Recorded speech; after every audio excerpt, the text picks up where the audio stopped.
is The Lion, the Little Mouse. Simba was the king of the forest, and one day he was sleeping under the shade of the tree.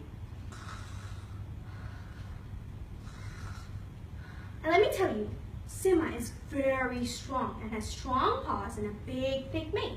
There came a little mouse. And this little mouse was unaware of the fact that Simba is very powerful, so he decided to do some naughty stuff with Simba. He started to play with Simba's mane. Simba got a little bit disturbed, so opened his one eye. He opened his second eye. With burning eyes, he looked at the mouse and he said, "You little mouse, how dare you disturb me when I'm sleeping? I will kill you and eat you up." Listening to this, the mouse was shivering. He said, "Dear Lion, please don't kill me. I might be some help with you." "Ha ha ha! How can a mouse help a lion? Run away or I will eat you up." And there goes the mouse, running for his life. A few days later, when Simba was walking in the forest, unaware of the fact that there were hunters in the jungle looking for him, he was walking. Suddenly, his leg got trapped in a net, and he was trapped in a net. He tried all his strength to get out of the net, but he could not. And there came the friendly voice of the little mouse. And this little mouse saved Simba by biting the net.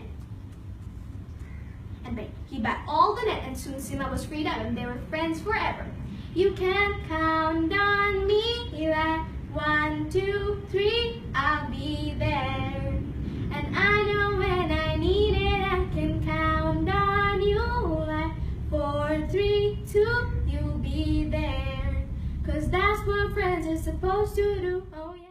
All heard some wonderful stories. Thank you so much for sharing them.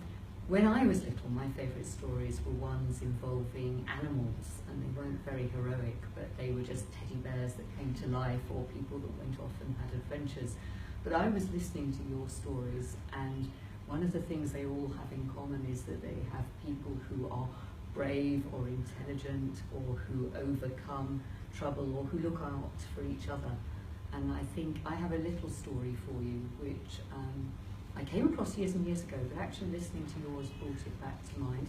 And it's about Christopher Columbus, who was the explorer who discovered America. And when he was trying to get people to support his trip, they were all saying, "It can't be done. You will sail off the edge of the world and no one will ever hear of you again." And so he said, "It can be done. Look, I'll show you." And he got an egg. And he said, "I can make that egg stand up on end." And everyone around was saying, "No, you can't." And they were trying to stand the egg up. And of course, it kept falling over. And then he picked up the egg and he turned it upside down and he just dented the pointed end a little bit, and the egg stood there. And he said, "See, I've made the egg stand. None of you could. None of you believe I can sail around the world, but I will." And he sailed around the world and he discovered America. He didn't know he was discovering a new continent. He was trying to get to India instead.